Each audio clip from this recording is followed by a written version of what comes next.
표지에 대한 얘기를 이제 오늘 하겠다 이렇게 말씀드렸어요. 지난번에는 이제 교회는 어떤 속성을 지니고 있느냐 하는 얘기를 했었죠.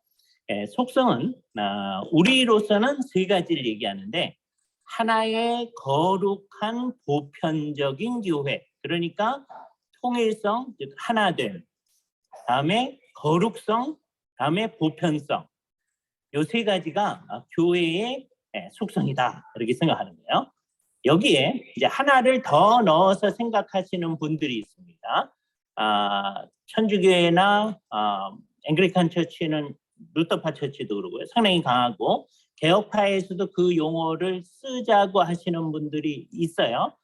근데 우리가 교과서로 사용하고 있는 벌크호프는 일부러 이거를 뺐습니다. 왜 뺐는지 이유는 없어요. 그러나 짐작은 할 수 있어요.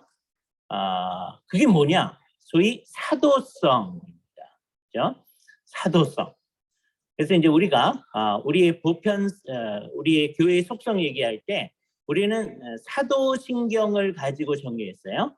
The Holy Catholic Church 그렇게 했습니다. 그래서 여기서부터 끄집어내는 게 좋아요. 그런데 니케아 신조에서 이것을 끄집어내시는 분들은 니케아 신조 어떻게 되냐면 The Holy Catholic 그다음에 Apostolic Church 이렇게 얘기했습니다. 그래서 여기서 이제 끄집어내요. 그래서 교회의 통일성, 다음에 거룩성, 다음에 보편성 얘기한 다음에 사도성이라는 말을 이제 집어넣거든요. 교회의 속성에 사도성을 넣느냐 맞느냐 하는 거는 굉장히 중요한 논쟁거리입니다. 굉장히 심각하게 생각을 해보셔야 돼요. 저는 개인적으로 사도성을 안 넣는 게 좋다고 생각합니다. 왜 그러냐? 이 사도성에 관한 얘기는 오늘 우리의 얘기, 즉 교회의 표지에 관한 얘기 속에 이미 다 들어있다라고 얘기하는 거예요. 그리고 이거를 옛날에 천주교에서 또 앵글리칸 처치에서 늘 강조를 해왔는데 루터파 처치에서 강조를 해왔는데 그때 주로 천주교에서는 어떤 의미로 생각하느냐 하면 옛날에 사도가 있었듯이 이제 오늘날의 교회도 사도들과 같은 특성을 지녔다 이렇게 생각하는 거죠. 사도적 직임이 사도들이 죽은 다음에 계속 되어진다 이렇게 생각하는 거예요. 종교개혁하면서 우리가 그것을 그건 아니다. 사도가 죽고 나면 이제 더 이상 사도는 없다. 우리에게 있는 거는 사도적 가르침을 계속해 나가는 거다. 그죠? 그래서 이제 개혁파 안에서는 사도성이란 말을 교회의 속성 가운데 집어넣는 사람들도 어떤 의미로 이 말을 사용하느냐 하면 우리는 사도적 가르침을 계승해 가는 거다라는 의미로 이 말을 집어넣는 겁니다.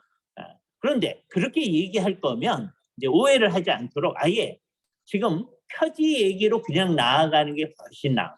그죠? 그래서 이거는 이제 어떻게 할 거냐 하면 이렇게 할 겁니다. 우리가 지난번에 교회가 하나다라는 얘기를 했었어요. 그때 진짜 교회는 하나라는 거죠.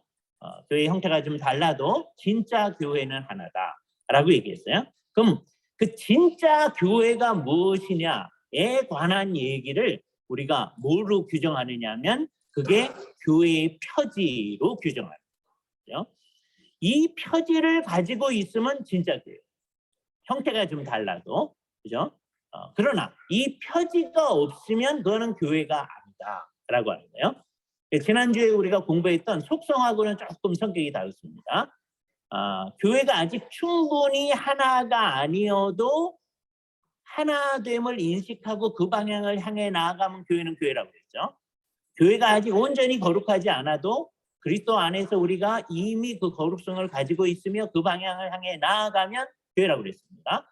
이런 얘기를 할 때 전혀 그런 의식이 없이 우리는 그리스도에게 속해 있다는 의식도 없고 말은 하지만 그 의식이 전혀 없던지 그래서 그 방향으로 나아가는 것이 전혀 없다. 그러면 교회가 아니죠. 교회의 속성을 안 가지고 있는 겁니다. 그죠? 예.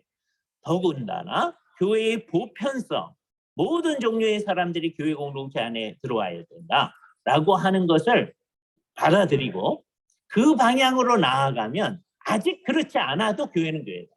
그 대표적인 예가 예루살렘 교회입니다. 예루살렘에 있는 교회는 그게 신약교회의 출발점이죠.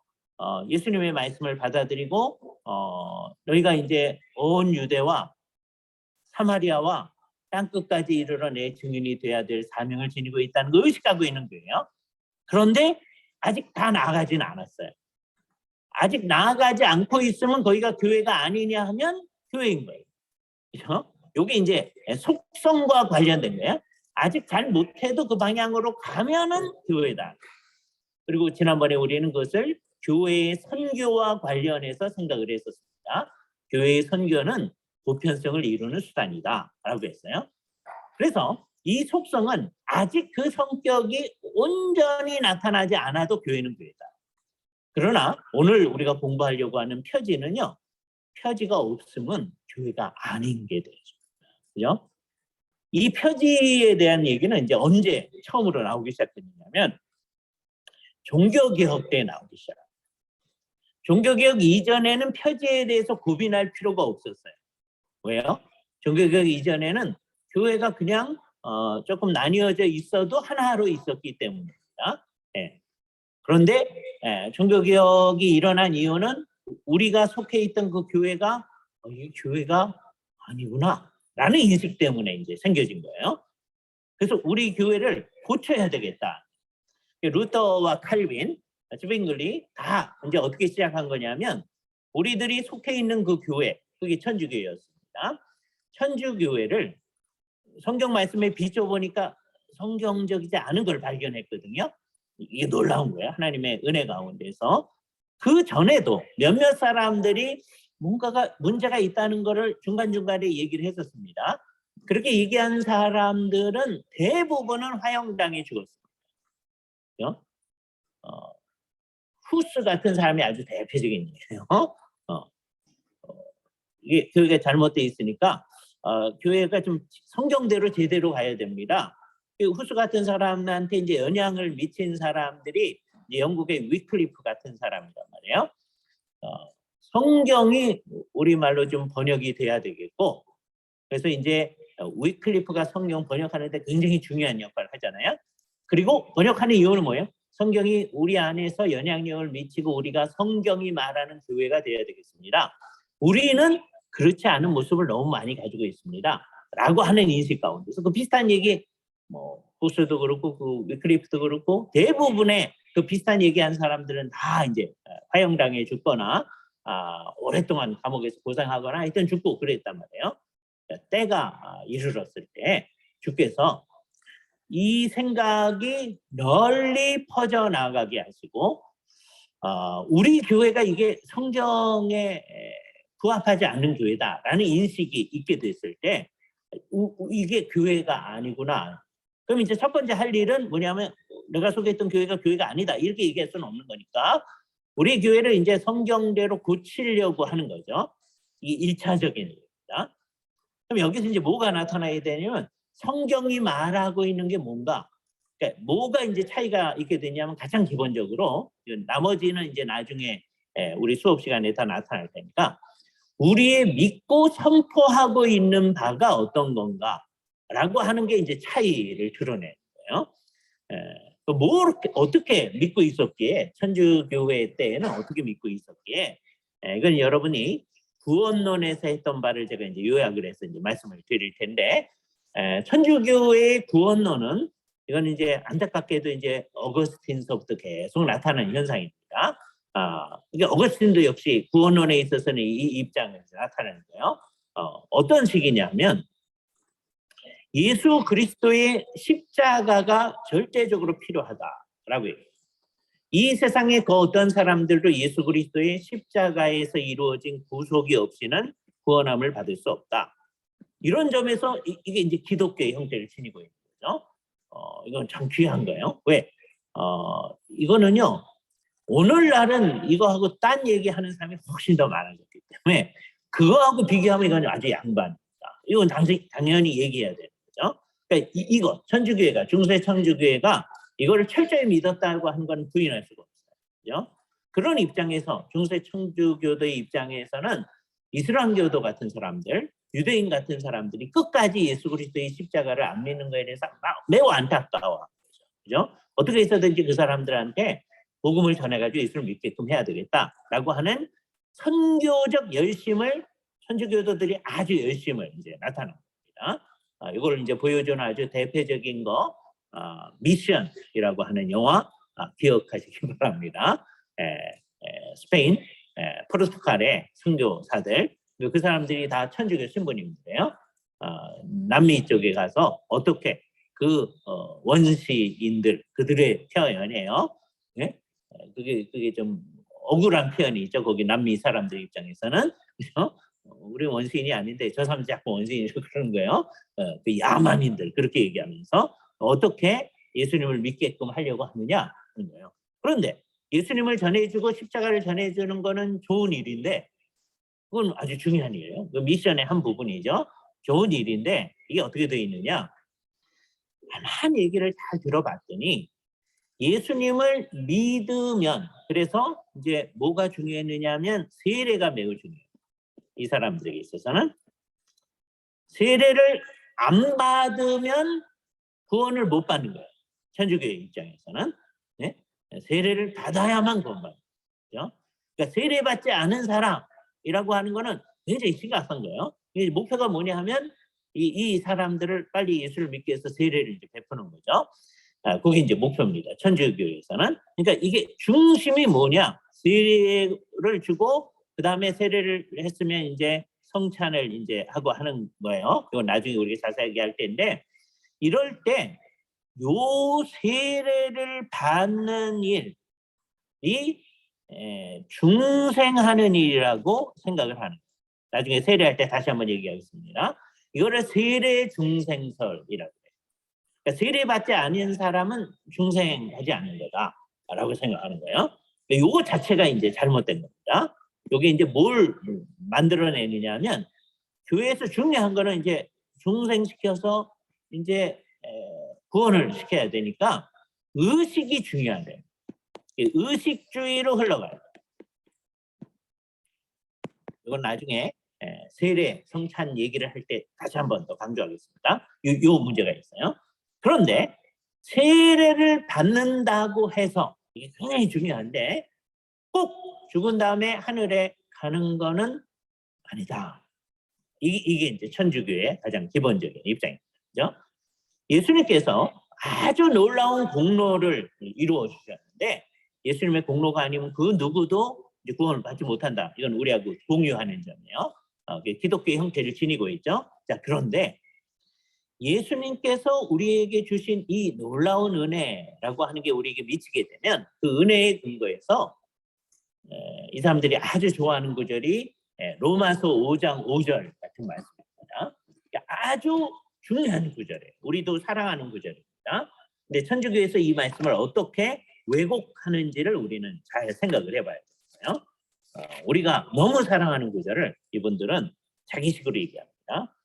소망이 우리를 부끄럽게 하지 아니하면 우리에게 주신 성령으로 말미암아 하나님의 사랑이 우리의 마음에 부은 바 됩니다. 이게 얼마나 중요한데? 성령님에 의해서 하나님의 사랑이 우리 마음에 부은 바 되어진다. 이걸 믿어야 되죠, 우리는. 그래서 우선 정상적인 것부터 잠깐 얘기하고 천주교가 어떻게 잘못 이해하는지를 말씀드릴게요. 그러니까 정상적인 그리스도인들은 성령님으로 말미암아서 그리스도의 사랑이 부은 바 되어졌잖아요.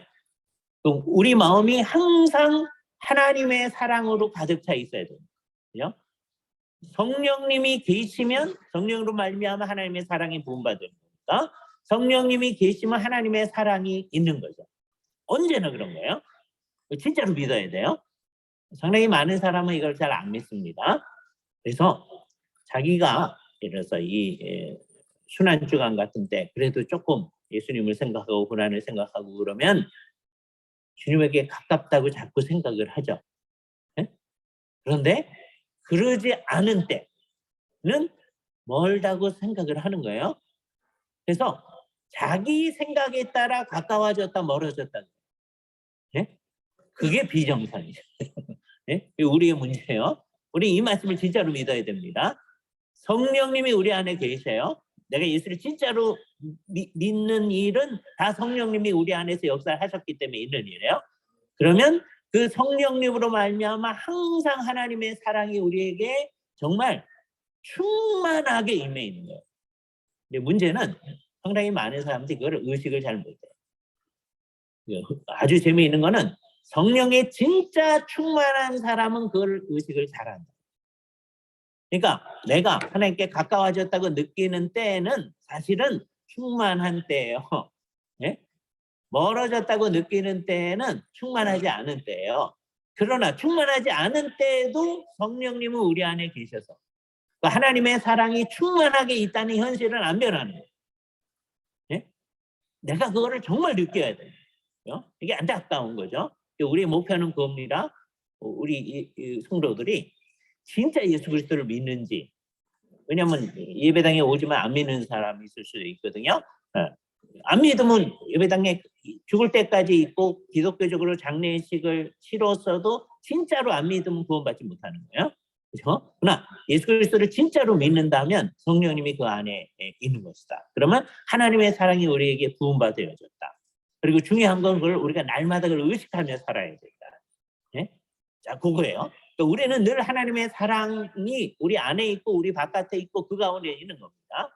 근데 천주교에서는 이 얘기를 이제 어떻게 하느냐 하면 우리에게 하나님의 사랑이 있다라고 했으니까 그 하나님의 사랑이 이제 우리를 통해서 이 세상에서 나타나야 된다. 그죠? 그 기본적인 아이디어는 좋은 거예요. 하나님의 사랑이 나타나야죠. 그죠? 나타나는데 그래서 이제 여기서 유명한 말이 나오는데요. 피데스, 천주교에도 이 신앙을 강조해요. 그죠? 예. 형성된 포마타, 형성된 사랑. 그죠? 뭐로 형성이 되느냐? 카리타테. 카리타테는 뭐냐면 사랑으로 형성된 신앙. 천주교회가 강조하는 게 겁니다. 예. 천주교회는 그러니까 다시 한번 써볼게요. 천주교회는 신앙을 두 종류로 나누어요. 하나는 피데스 인포미스. 아직 형성되지 않은 인이란 말은 아직 부정이에요. 형성되지 않은 신앙이 있다는 거예요. 그리고 이제 하나님의 은혜가 이제 쏟아 부어지면 우리의 신앙이 아까 얘기했던 피데스 포마타 형성된 신앙이에요. 근데 뭐에 의해서 형성되느냐? 카리타테. 사랑으로 형성된 신앙.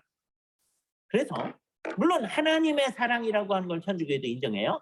그 하나님의 사랑이 우리에게서 이제 나타나야 돼. 내가. 그래서 이 사랑으로 형성된 신앙, 이거는 행하는 거예요. 뭔가를 행해야 돼. 그러면서 이제 야고보서를 오해하는 거예요. 야고보서를 자기식으로 우리 개신교인들도 이제 정신이 나가면 야고보서를 오해합니다. 그렇죠? 천주교회처럼 이해하는 사람들이 다 오해하는 사람들이에요. 그렇죠? 그래서 야고보서를 잘 이해해야 돼요. 그렇죠? 야고보서 책 읽으라고 한 이유가 거기에 있는 거예요. 그렇죠? 야고보서를 오해를 하게 되면 천주교회처럼 이해하게 되는데 그 야고보서에 있는 구절을 잘못 이해하는 거죠.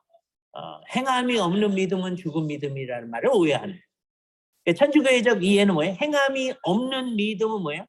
피데스 인포미스가 계속돼 있을 때. 네? 그런데 이제 하나님은 우리한테 그렇게 되기를 원치 아니하시고 사랑으로 형성된 믿음이 되기를 원하신다. 이게 성숙한 신앙이에요. 성숙한 신앙은 사랑으로 형성된 믿음이 그게 행함이 있는 믿음이라. 그러니까 예수님을 믿는다고 해서 다 구원받는 게 아니라 믿음 플러스 행동이 있어져야. 근데 그 행동이라고 하는 게 하나님이 요구하는 그만큼이어야 돼요. 그래서 이제 그건 이제 다른 식으로 합니다. 그 행동이 이제 여러분이 이제 이 세상에서 사는 삶의 과정에서 이게 예수를 처음 믿는 때라고 해봅시다. 우리가 제로 포인트에 딱 섰다라고 이제 가정을 해보세요. 예수 믿기 전에는 마이너스였어요. 다 죄를 너무 많이 지었으니까. 근데 예수를 믿으면 이제 제로 포인트가 된다. 이게 천주교의 생각이에요. 이제 아까 사랑에 의해서 형성된 믿음, 그게 이제 플러스를 만들어가. A라고 하는 사람은 평생 요만큼 했어. B라고 하는 사람은 평생 이만큼 했어. C라고 하는 사람은 평생 이만큼 했어. D라고 하는 사람은 평생 이만큼 했어. 자, 이렇게 이제 이게 전부 다 우리의 행동이에요. 하나님의 은혜에 근거해서 성령님이 우리 안에 역사해가 천주교에도 다 그 얘기합니다. 성령님이 없으면 우리가 아무것도 할 수 없다. 이렇게 얘기해요. 성령을 강조해요. 천주교에도. 네. 그런데 성령님에 의해서 우리가 어느 정도 했느냐 하는 거를 죽을 때 하나님이 커트라인을 적용합니다. 네? 그러니까 이 구조가요. 이제 어디서부터 잘못됐다고 말하면 되느냐면 그 전에도 사실은 잘못되어 있는데 그건 나중에 얘기하고 재밌게 하기 위해서는 이 커트라인 설정을 잘못합니다. 이 커트라인이요 사실은 여기 있지 않냐고 저 하늘 끝에 하나님의 엄중한 기준에서 그런 생각 안 하니까 모든 이제 소위 잘못된 의미의 종교적인 사람들은 커트라인을 자꾸 내립니다. 그게 다 문제인 거예요. 천주교에도 뭐 그전 것도 문제인데 이게 가장 기본적인 문제예요. 커트라인을 여기 설정한 게 문제예요. 사실 이게 아니거든요. 나중에 봅시다. 자, 그런데 그런 식으로 따지면 C는 커트라인에 딱 걸렸잖아요. 그러면 죽자마자 하늘로 샥하는 거예요. 네? D는 요만큼 남았잖아요. 그러니까 이게 뭐가 되느냐? 잉여 공로가 돼. 자기가 행한 게 공로가 되어진다라고 생각을 하는 거예요. 그리고 남았어. 네? 그럼 그거를 교회가 간직하고 있다가 부족한 사람들에게 나누어 줄 수 있다. 자, 그럼 이제 어떻게 하면 되느냐? 우리처럼 부족한 사람들은 어떻게 하면 돼요? 교회에 붙어 있으면 돼요. 네? 일단 교회에 붙어 있는 게 매우 중요한 거예요. 그러니까 천주교회의 이론은요. 겉으로 볼 때는 성경을 제외하면 네? 교회 목회에 아주 유익한 제도입니다. 네? 멋대로 목회를 안 한다고 하면 성경대로 안 하고 목회를 잘하고 싶으면 천주교회적 이 입장을 딱 가지면 돼요. 왜? 안 믿는 사람, 안 믿는 사람은 아니지. 믿는 사람이 부족해도 뭐 어떻게 해야 돼요? 끝까지 교회에 붙어 있습니다. 천주교에서 썼던 말이 우리도 쓰는데 의미가 달라요. 교회 바깥에는 구원이 없다. 익스트라 에클레시아 눌라 살루토스. 그죠? 교회 바깥에는 구원이 없다. 그죠? 천주교에도 하는 말이에요. 근데 우리가 쓰는 말하고 의미가 달라요. 우리도 교회 바깥에는 구원이 없어요. 우리가 이 말 쓸 때 뭐예요? 예수 그리스도를 진짜로 믿지 않으면 구원 없다는 거예요. 천주교회는 교회에 붙어 있어야 된다. 그죠? 교회에 붙어 있으면 교회가 이 잉여 공로를 제공해줘. 네? 그래서 이제 잉여 공로에 의해서 이제 갈 수 있는데 그래도 모자라는 이 사람들 어떨 거냐? 이 사람들을 위해서 이제 성경에 없는 걸 이게 만들어낸 겁니다. 그게 뭐냐? 연단받는 옥, 그 연옥이라고 그래요. 우리나라에서는 이거를 풀가토리라고 해요. 물론 이제 천주교에서는 연옥이란 말도 쓰긴 쓰는데 연옥이라고 쓰지 않냐고 고성소라고 해요. 고성소, 고난을 받는 곳이에요. 고성소라고 얘기를 합니다. 그래서 일단 상당히 많은 사람들은 예수를 믿는 많은 사람들은 예수를 안 믿으면 다 지옥 가요. 천주교에서는 즉 그들의 개념에 따르면 세례를 안 받으면 지옥을 가는 거예요. 네? 예수를 믿어서 세례를 받아야 지옥 안 가요. 근데 세례를 받았는데도 이 부족한 사람이 많잖아요. 그런 사람들은 전부 다 어디에 가요? 연옥을 간다. 이렇게 생각합니다. 성경의 근거를 갖다 들어요. 이 사람들이. 아주 대표적인 예로 이 사람들이 들고 있는 예가 예를 들어서 고린도전서 3장에 있는 말씀 같은 겁니다. 3장 10절부터 보면 각 사람이 뭐 하는 것들이 이게 어떻게 하느냐라고 하는 것에 따라서 13절은 각 사람의 공적이 나타날 터인데, 이 공적이라는 말 천주교에서 굉장히 의미 있게 받아들였어요. 그날의 공적을 밝히리니 이는 불로 나타나고 그 불이 각 사람의 공적이 어떠한 것을 시험할 것이다. 만일 누구든지 그 위에 세운 공적이 그대로 있으면 상을 받고, 만일 누구든지 그 공적이 불타면 해를 받으리니, 그러나 자기는 구원을 받되 불 가운데 받은 것 같으리라. 불 가운데 받은 것 같은 사람은 어떤 사람이라는 거예요? 요 연옥에 갔던 사람들이 연옥에서 고통을 당하고서 이제 영혼이 정화되면 나중에 하늘로 이제 가니까, 이건 결국 구원은 받긴 받되 불 가운데서 받는 것 같으리라, 이렇게 적용을 하려고 하는 거예요. 그죠? 그래서 성경에는 이제 그런 개념이 없는데 연옥이라는 생각을 이제 갖다 적용하는 거예요. 고성소 개념을 적용하는 거죠. 이 고성소 개념은 무엇 때문에 나타나는 거냐? 천주교의 이중 공로관 때문에 나타나요. 예수 그리스도의 공로, 그다음에 우리가 은혜의 근거에서 성령님께 의존해서 행하는 공로. 그러니까 우리의 행위라고 하는 것이, 그걸 천주교에서 얘기한다고 해서 막 깎아내릴 필요는 없어요. 왜냐하면 천주교에서도 그것도 은혜의 근거에서 한다고. 은혜가 없이는 행할 수도 없어요. 천주교의 가르침에 의하면 성령님이 없으면 행할 수도 없어요. 성령님도, 천주교에도 성령님에 의존해서 해야 된다 그래요. 예?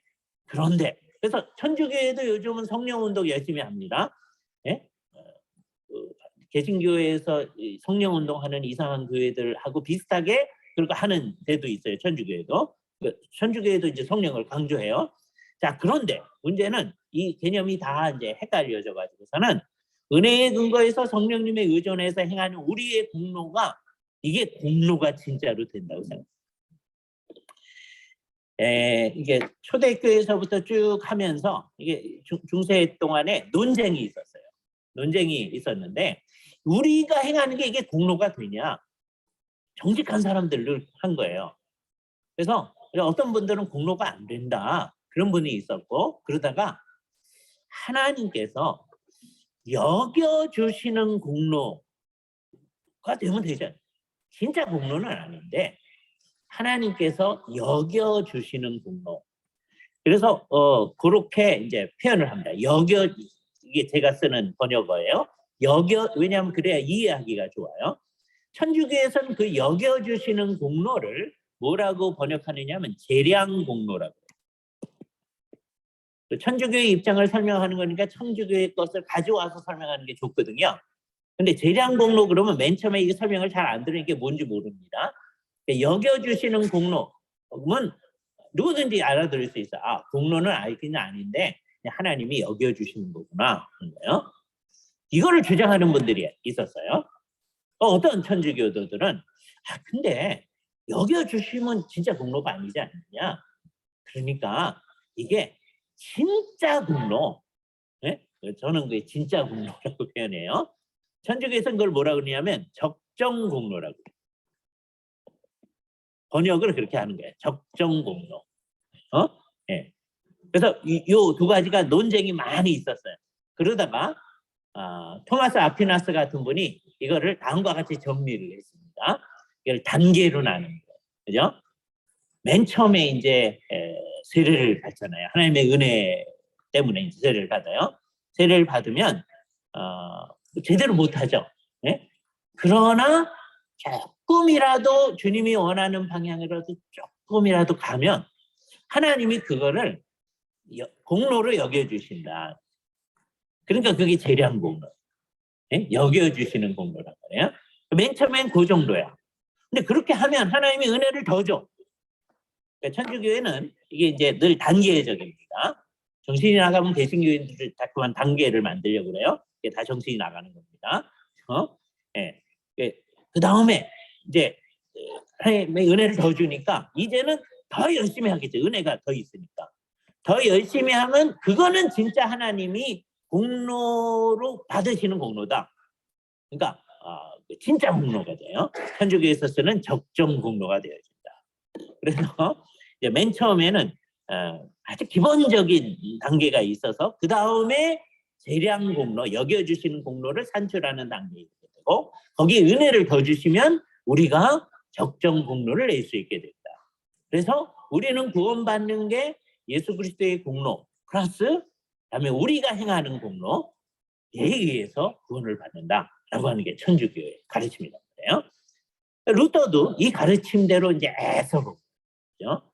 한만 애써봐야 내가 하나님 앞에 공로가 있다는 생각이 전혀 안 드는 거예요. 천주교의 신부님이니까 이거를 정말 자기도 믿고요. 성도들한테 가르치고 학생들한테 가르치고 비텐베르그 대학의 학생들한테 자기도 가르치는 거예요. 근데 자기도 미치겠는 거야. 자기 해봤자 나는 의인이라고 생각을 안 하는 거예요. 이게 이제 루터가 생각하면서 성경에서 의라는 말이 나올 때마다 정말 미치겠어요. 그죠? 그래서 이제 로마서를 강의할 때가 됐어요. 루터가. 그래서 로마서를 이제 학생들 강의하는데 1장 17절 강의할 때 맨 처음에 복음에는 1장 17절 복음에는 하나님의 의가 나타나서 그러잖아요. 지금 루터가 제일 싫어하는 말이 의라는 말이거든요. 이 무서워 죽겠는데 예? 루터가요 뭐라고 얘기하냐면 하나님 아주 솔직한 거죠. 하나님 이게 의라는 말 때문에 제가 죽겠습니다. 예? 그래서 결국 나를 날마다 의롭지 않다고 하시는 그 하나님 나를 쥐잡듯이 잡는 하나님이죠. 솔직하게 표현해요. 나 하나님을 미워합니다. 표현해요. 그죠? 근데 그 다음에 하는 말이 쭉 가더니 오직 의인은 믿음으로 말미암아 산다. 이렇게 돼 있단 말이에요. 근데 나는 암만 해도 의인이 아니야. 죽겠는 거야. 예? 의의가 나타나는데 의인은 사는데 나는 믿음이 아닌데 이것 때문에 이제 고민을 하는 거죠. 그죠? 그러다가 3장을 강의할 때 이분이 새로운 것을 깨달았어요. 그죠? 뭘 깨달았느냐? 우리는 이게 너무 자연스러운 건데 3장 10절에 뭐라고 그러냐면 기록된 바 의인은 없나니 하나도 없습니다. 자기는 어떻게 생각했느냐 하면 천주교에서 가르치는 가르침에 의해서 루터가 이때 신부님이고 대학교 교수님입니다. 네? 그리고 성경을 강의하시는 분이에요. 그런데도 어떻게 생각하느냐?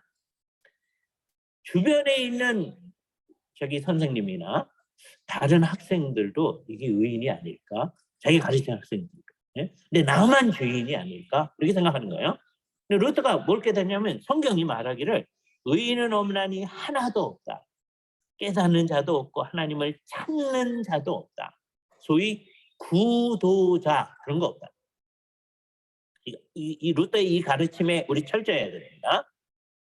구도자는 아직 예수는 안 믿지만 이 방향을 향해서 오는 사람들이라고 얘기하는 사람들이죠. 영어로 seeker라고 합니다. seeker, 구도자. 성경에 의하면 seeker가 있어요? 여기? 없어요. 근데 천주교회는 이게 있다고 가르치는 거거든요. 정신이 나간 개신교회도 있다고 그럽니다. 구도자 예배, 얼마 전 뭐 이렇게 하신 분이 있잖아요. 예? 구도자 예배를 우리나라에서는 열린 예배라고 합니다. 예? Seekers Service. 그걸 갖다 열린 예배 이렇게 표현하는 거예요. 열린 예배 하는 교회 많잖아요. 예? 그게 구도자 예배인지도 모르고 하죠. 예? 그러니까 시커가 있다는 거예요. 예? 그런 얘기하면 이건 성경을 안 믿는 이상한 사람들이네. 개신교이지만 미국서 Seekers Service 하는 교회들이 있거든요. 한국 교회 거기 막 견학 갑니다. 좋다고. 예? 그런 교회가 부흥하는 교회라고. 이게 성경은 우리가 전혀 안중에도 없는 거죠. 예? 루터를 잘 생각해야 돼요. 루터도 시커가 있다고 교회에서 말하는 거 중에 하라는 거예요. 근데 성경에 보니까 그런 사람 없다. 하나님을 찾는 자도 없다. 이게 그죠? 이 세상에 모두가 다 죄인이다. 그죠? 23절 모든 사람이 죄를 범하였음에 하나님의 영광에 이르지 못하더니 나만 죄인인 줄 알았더니 루터가 다 죄인임을 발견합니다. 그죠? 그 다음에 24절 그리스도 예수 안에 있는 속량으로 말미암아 십자가 사건이 속량 구속의 사건이다. 이건 이따가 설명하고요. 하나님의 은혜로 값없이 이게 그라티아예요. 그라티아. 값없이. 예? 자, 예를 들어서 여러분이 루브르 박물관을 들어가려면 돈을 꽤 내야 됩니다. 그렇잖아요. 근데 영국에 가서 대형 박물관 들어갈 땐 돈 안 내요. 물론 도네이션을 하고 싶으면 할 수 있어. 안 해도 돼요. 예? 영국 사람들이 조금 더 나아요. 왜? 거기 박물관에 모아놓은 거 자기네 것도 있지만 다 다른 데서 이제 가져온 거거든요. 식민지 지배할 때. 그거 갖다 놓고 루브르 박물관은 돈 많이 받아요. 예? 꽤 많이 냅니다. 대형 박물관은 안 받아요. 왜? 다 당신네들 거 가져왔으니까. 예? 여러 개 하는 거죠. 그죠? 그럴 때 돈 안 내고 이제 들어갈 수 있을 때 쓰는 말이 그라티아예요. 값없이 들어갈 수 있다. 네. 우리 입장에서 값없이. 하나님 입장에서는 어떻게 한 거예요? 매우 값비싼 대가를 치른 거예요. 예? 우리의 구원이라고 하는 게 값싼 구원이 아니에요. 예? 우리의 구원은 우리 입장에서는 아무것도 안 한 거지만 하나님으로서는 값비싼 대가를 치른 거다. 그걸 아주 분명히 해야 돼요. 그거를 잊어버리면 안 됩니다. 한순간도. 그래서 값없이 어떻게 됐느냐? 은혜로 말미암아 값없이 그 다음에 의롭다 하심을 얻은 자 되어졌다. 어떤 사람들을 값없이 의롭다고 했느냐라고 했어요. 24절에 보니까 십자가에서 이제 한 일이 뭔지가 설명이 되어져. 이때 자기의 의로우심을 나타내사 하나님이 의롭다고 하는 것을 드러냈다. 또 믿는 자들을 의롭다고 한다. 그러니까 두 가지를 의롭다고 드러내는 게 십자가는 하나님은 의롭다. 그렇죠? 왜요? 십자가에서 어떤 일이 이제 벌어진 거예요? 이 세상의 모든 죄, 나중에 잘 생각해 보면 그냥 모든 죄는 아니고요. 예수 그리스도와 함께 이제 죽고 살아난 사람들의 모든 죄요. 그 사람들의 죄에 대해서 하나님의 진노와 저주가 쏟아부어져. 그래서 이번 주간에 금요일 날 이 십자가를 생각하실 때 뭘 생각하셔야 돼요? 십자가가 멋있으면 안 돼요. 네? 그래서 우리는 예배당 안에 십자가를 안 만들어 놓는 거예요. 네? 그럼 예배당 안에 십자가 있는 교회 많잖아요. 또 이거를 어떻게 질서 있게 없앨 건가? 이게 한 30년 걸릴 수도 있습니다. 예배당 안에 십자가 설치하는 건 한순간에 설치할 수가 있어요. 그러나 그걸 없애는 거는요 굉장히 오래요. 예? 그래서 우리는 그 눈에 보이는 십자가를 생각하면 안 돼요. 예수님이 못 박히셨던 십자가. 교회가요 타락을 하면 자꾸만 십자가가 형상으로 나타나기 시작합니다. 이게 다 타락했다는 증거예요.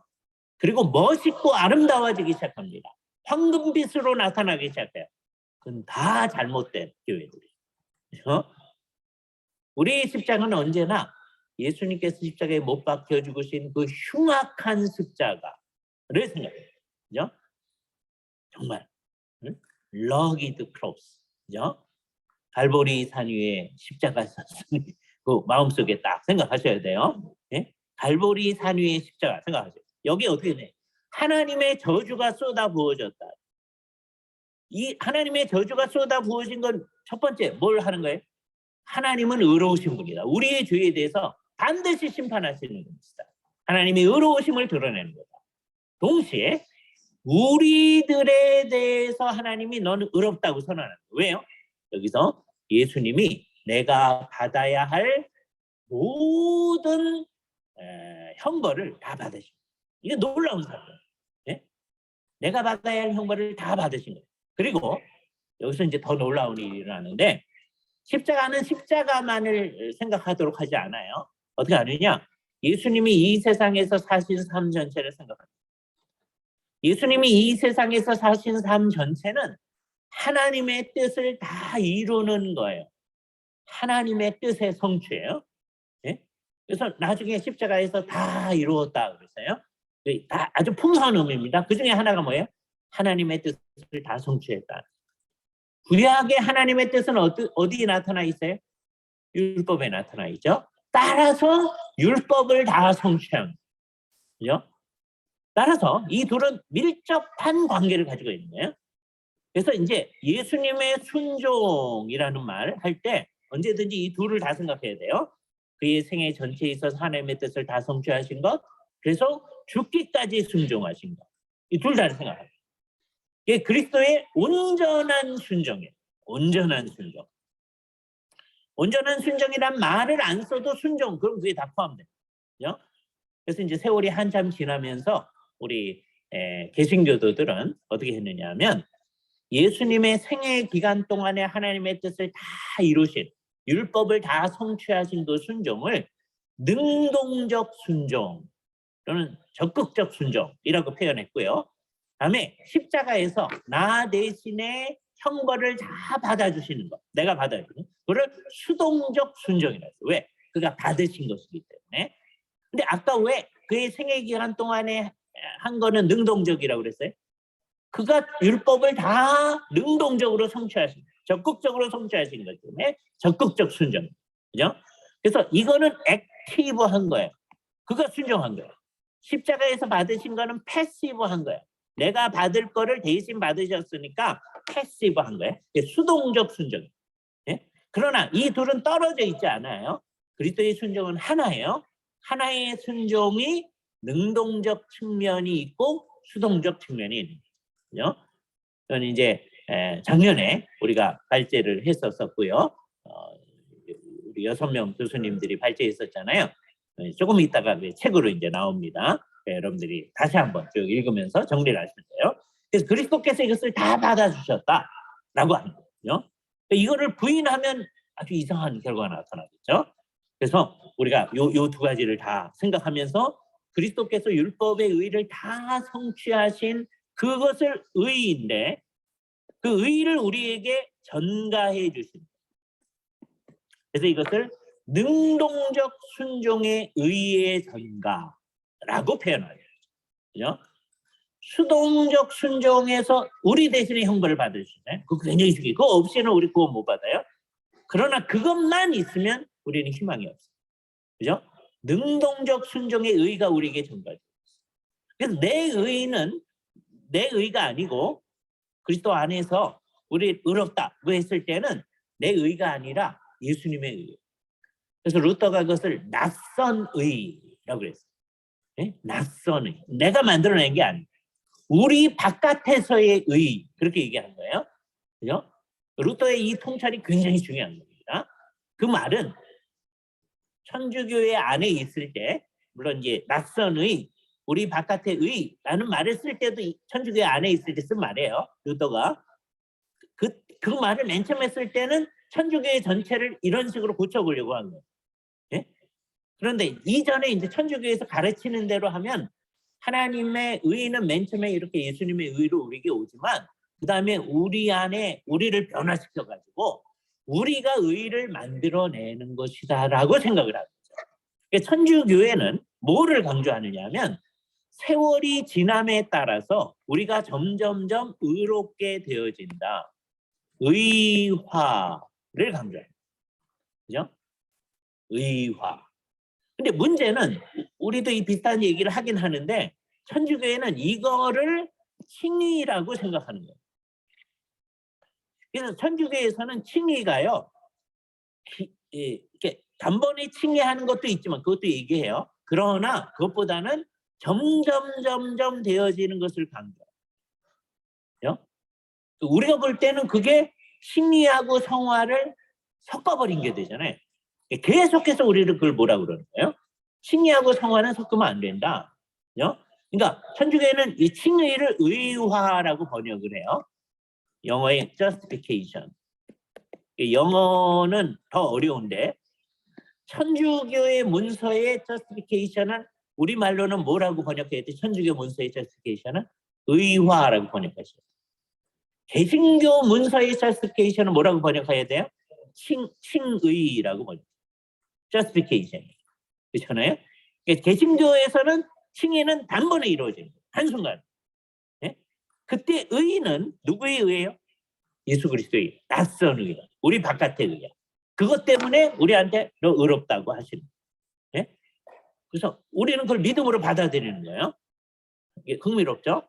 믿는 사람을 칭의하세요. 믿는 자를 의롭다 하신다. 믿는 사람을 칭의하세요. 그럼 칭의한 거를 또 어떻게 돼요? 또 믿어야 돼요. 요 과정, 이게 믿음에서 믿음으로 가는 거예요. 우리 신앙의 가정은 다 그런 거예요. 맨 처음에 뭘 믿어요.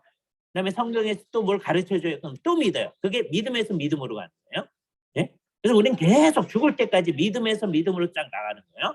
우리가 어떻게 되어지느냐? 오직 예수 그리스도의 의로만 구원함을 얻는다라는 것을 얘기한대요. 그런데 그거를 이제 하나님 일은 누가 다 하셨어요? 예수님이 다 하셨어. 그래서 이거의 핵심은 뭐냐 하면 오직 그리스도야. 솔루스 크리스토스.